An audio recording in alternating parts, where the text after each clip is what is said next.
नमस्कार, KP news के Karnataka bulletin में आपका स्वागत है। मैं हूं पूजा आपके साथ। चलिए शुरू करते हैं आज की खबरों का सिलसिला। उससे पहले एक नजर आज के मुख्य समाचारों पर डालते हैं। कर्नाटक वर्किंग जर्नलिस्ट एसोसिएशन के पूर्व अध्यक्ष अशोक करंजी ने पत्रकारों से बात की। होली के अवसर पर सभी प्रकार की मद्यपान दुकानें बंद रखने का निर्देश।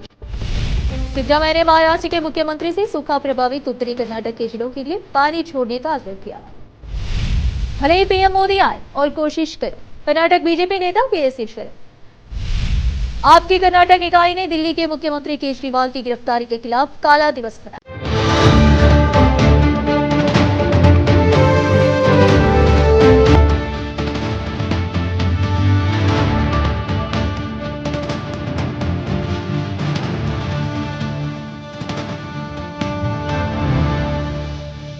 समाचारों का सिलसिला शुरू करते हुए देखते समाचार विस्तार से।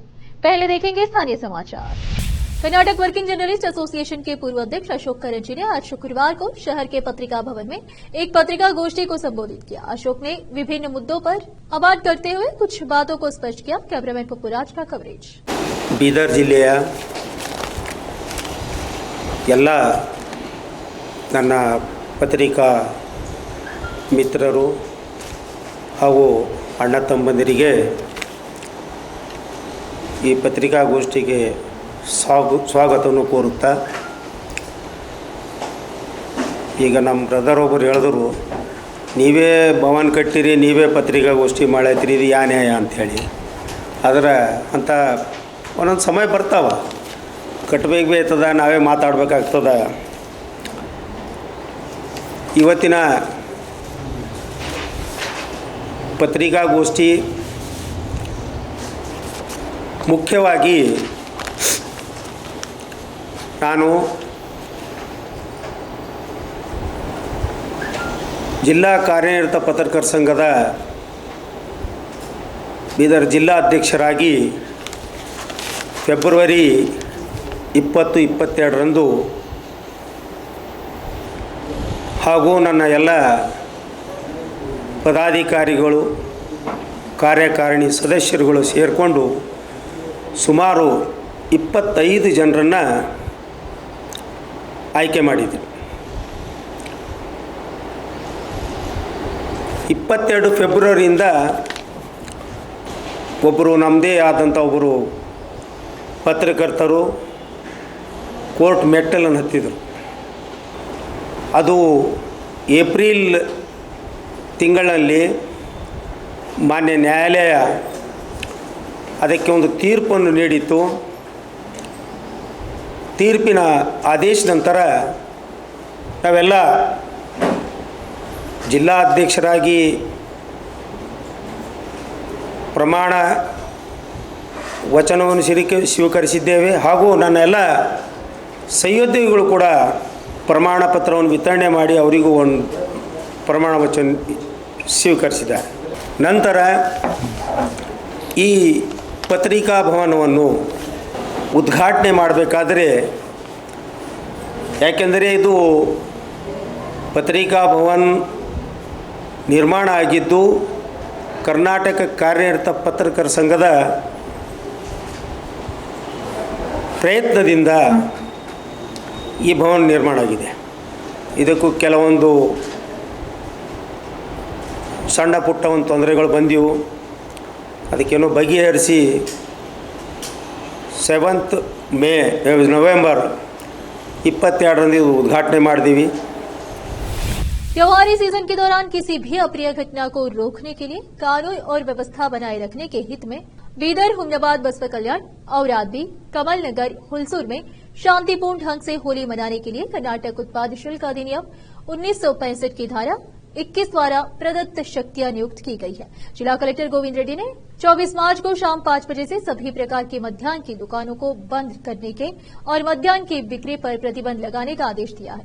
25 मार्च को रात 12 बजे से और 24 मार्च को भालकी तालुके में शाम 6 बजे से 26 मार्च को रात 12 बजे तक यह प्रतिबंध लागू रहेगा। विशेष संवाददाता की रिपोर्ट। युक्ति समाचारों का सिलसिला ब्रेक के लिए चल लौटते ब्रेक के बाद।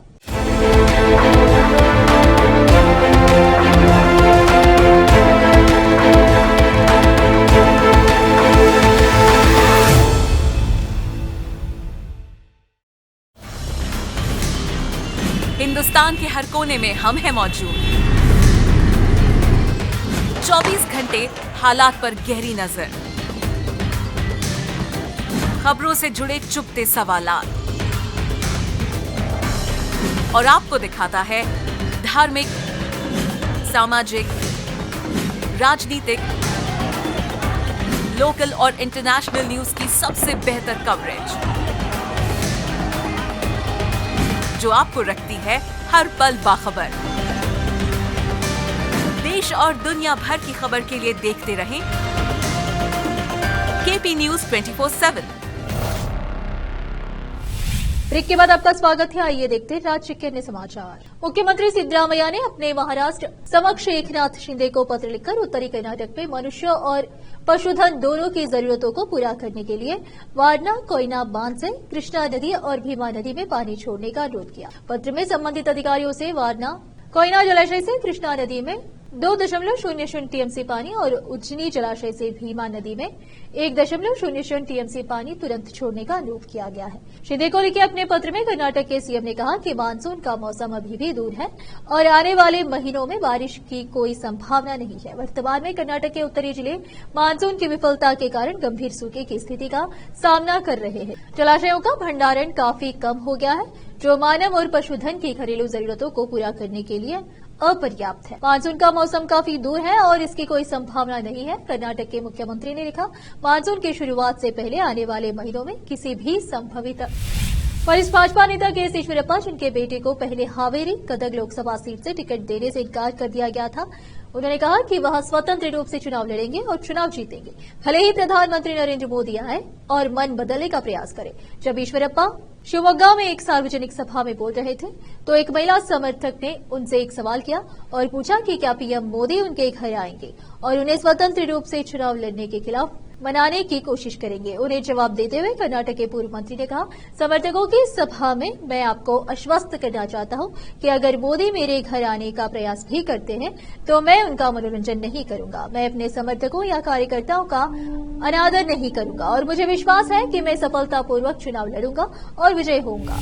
आम आदमी पार्टी की कर्नाटक इकाई ने दिल्ली के मुख्यमंत्री और पार्टी नेता अरविंद केजरीवाल की गिरफ्तारी की निंदा करते हुए शुक्रवार को बेंगलुरु शहर में विरोध प्रदर्शन किया। केजरीवाल को गुरुवार रात प्रवर्तन निर्देशालय ने उत्पाद शुल्क नीति से जुड़े मनी लॉन्ड्रिंग मामले में गिरफ्तार कर लिया। दिल्ली उच्च न्यायालय द्वारा आपके राष्ट्रीय संयोजक को केंद्रीय जांच एजेंसी द्वारा किसी भी दंडात्मक कार्रवाई से सुरक्षा देने से इनकार करने के कुछ घंटों बाद किसी सेवारत मुख्यमंत्री की पहली गिरफ्तारी हुई।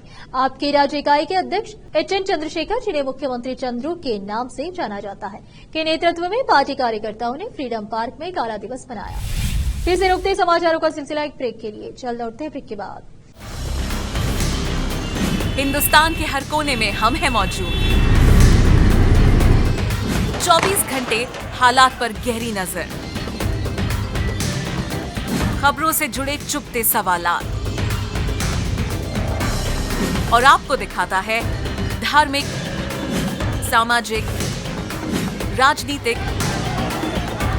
लोकल और इंटरनेशनल न्यूज की सबसे बेहतर कवरेज, जो आपको रखती है हर पल बाखबर। देश और दुनिया भर की खबर के लिए देखते रहें केपी न्यूज 24/7। ब्रेक के बाद आपका स्वागत है। आइए देखते हैं समाचार। कर्नाटक के उप मुख्यमंत्री डीके शिवकुमार ने कहा कि मेकेदाटू परियोजना के क्रियान्वयन को सुनिश्चित करने के लिए उन्होंने सिंचाई विभाग अपने पास रखा है। ड्राविड मुन्नेत्र कड़गम डीएम के द्वारा अपने चुनावी घोषणा पत्र में वादा किए जाने के बाद कि वे कर्नाटक को मेकेदाटू बांध के निर्माण की अनुमति नहीं देंगे। कर्नाटक भारतीय जनता पार्टी भाजपा ने जल विवाद को लेकर कांग्रेस सरकार पर हमला किया। इसके जवाब में शिवकुमार ने कहा, यह डीएमके का रुख है, यह उनकी इच्छा और राजनीतिक चाहत है और मैं इस पर कोई टिप्पणी नहीं करना चाहता। मैंने यह सुनिश्चित करने के लिए सिंचाई मंत्रालय लिया कि मेकेदाटू परियोजना लागू हो। बीजेपी के पूर्व विधायक सीटी रवि के सोशल मीडिया पोस्ट पर कथित तौर पर धर्म के आधार पर दुश्मनी को बढ़ावा देने और आदर्श आचार संहिता का उल्लंघन करने के आरोप में उनके खिलाफ एफआईआर दर्ज की गई है। समुद्र की गहराई को मापा जा सकता है, लेकिन राहुल गांधी की हिंदुओं और हिंदू धर्म के प्रति नफरत का कभी पता नहीं लगाया जा सकता है। राहुल गांधी का कहना है कि हिंदू धर्म में शक्ति नाम का एक शब्द है। हमारी लड़ाई शक्ति के खिलाफ है। भाजपा के पूर्व राष्ट्रीय महासचिव ने एक्स पर पोस्ट किया, हमारे धर्म को बुरी ताकतों के हमले से बचाने के लिए हिंदुओं को हर चुनाव में बेरहमी से कांग्रेस को वोट देना चाहिए। रवि के खिलाफ चिकमंगलुरु टाउन पुलिस स्टेशन में आईपीसी की धारा 153 धर्म, जाति, जन्मस्थान, निवास, भाषा आदि के आधार पर विभिन्न समूहों के बीच दुश्मनी को बढ़ावा देना और सद्भाव बनाए रखने के लिए प्रतिकूल कार्य करना और धारा 126 के तहत एफआईआर दर्ज। लोक प्रतिनिधित्व अधिनियम। जेडीएस के वरिष्ठ नेता सीएस पुट्टराजु ने गुरुवार को कहा कि पार्टी के प्रदेश अध्यक्ष एच डी कुमारस्वामी मंड्या लोकसभा क्षेत्र से एनडीए उम्मीदवार के रूप में चुनाव लड़ेंगे।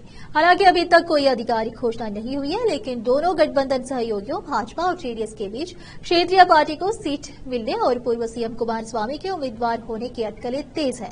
पहले ऐसी खबरें थी कि जेडीएस को सीट मिलेगी और निर्वाचन क्षेत्र के पूर्व सांसद पुट्टराजु या कुमारस्वामी के बेटे निखिल कुमारस्वामी, जिन्होंने इस क्षेत्र से असफल चुनाव लड़ा था, जिनको इस क्षेत्र से मैदान में उतारा जा सकता है। 100% कुमारस्वामी उम्मीदवार होंगे। मैं निर्वाचन क्षेत्र में चुनाव अभियान का नेतृत्व करूंगा और भारी अंतर से उनकी जीत सुनिश्चित करूंगा। हम उन्हें सिर्फ नामांकन दाखिल करने के लिए बुलाएंगे। मंड्या लोकसभा क्षेत्र के अंतर्गत सभी 8 विधानसभा क्षेत्रों में एनडीए उम्मीदवार के रूप में कुमार अन्ना भारी अंतर से जीतेंगे, पुट्टराजु ने कहा। राज्य में भाजपा नेताओं ने मेकेदाटू जलाशय परियोजना पर अपने भारतीय सहयोगी जम्मू के विरोध पर कांग्रेस की आलोचना की है। हालांकि उप मुख्यमंत्री और जल संसाधन मंत्री डीके शिव कुमार ने परियोजना पर राज्य सरकार के रुख को दोहराया। कर्नाटक के सबसे कमजोर सीएम सिद्धरामैया को इंडिया अलायंस पार्टनर डीएमके द्वारा धमकाया जा रहा है कि वह कर्नाटक में मेकेदाटू पेयजल परियोजना को रोक देगा, जो बेंगलुरु के पानी के संकट का समाधान हो सकता है। क्या संकट मोचक डीसीएम डीके शिव कुमार अब अपने सभी विधायकों को चेन्नई ले जाकर मेरा पानी मेरा अधिकार विरोध प्रदर्शन आयोजित करेंगे? विपक्ष के नेता आर अशोक ने सवाल किया। अशोक ने सीएम से पूछा कि क्या वह अब राज धर्म का पालन करेंगे और कन्नडिगाओं के हितों की रक्षा करेंगे, या क्या वह कर्नाटक के हितों से समझौता करके राहुल गांधी के इंडी गठबंधन को बचाने के लिए मैत्री धर्म का पालन करेंगे। भाजपा के प्रदेश अध्यक्ष पीवाई विजेंद्र ने कहा कि डीएमके घोषणा पत्र एमके स्टालिन के साथ सिद्धरामैया सरकार की गुप्त व्यवस्था को उजागर करता है, जिसकी कीमत गंभीर सूखे के दौरान कर्नाटक के किसानों को चुकानी पड़ी है। कांग्रेस सरकार ने भारतीय गठबंधन की गठबंधन राजनीति के लिए हमारे किसानों और हमारे नागरिकों की पीने के पानी की जरूरतों का बलिदान दिया है। यह CWEMA के साथ हमारे कावेरी जल के उचित हिस्से के लिए लड़ने में इसके उदासीन रवैये को स्पष्ट करता है, जिसके परिणाम स्वरूप कर्नाटक ने TN को हमारे हिस्से से अधिक मात्रा में पानी छोड़ा है, भाजपा नेता ने एक्स को बताया। फिर से एक नजर मुख्य समाचारों पर। कर्नाटक वर्किंग जर्नलिस्ट एसोसिएशन के पूर्व अध्यक्ष अशोक करंजी ने पत्रकारों से बात की। होली के अवसर पर सभी प्रकार की मद्यपान दुकानें बंद रखने का निर्देश। सिद्धरामैया ने महाराष्ट्र के मुख्यमंत्री से सूखा प्रभावित उत्तरी कर्नाटक के जिलों के लिए पानी छोड़ने का आग्रह किया। भले ही पीएम मोदी आए और कोशिश करें, कर्नाटक बीजेपी नेता के.एस. ईश्वरन। आपकी कर्नाटक इकाई ने दिल्ली के मुख्यमंत्री केजरीवाल की गिरफ्तारी के खिलाफ काला दिवस मनाया।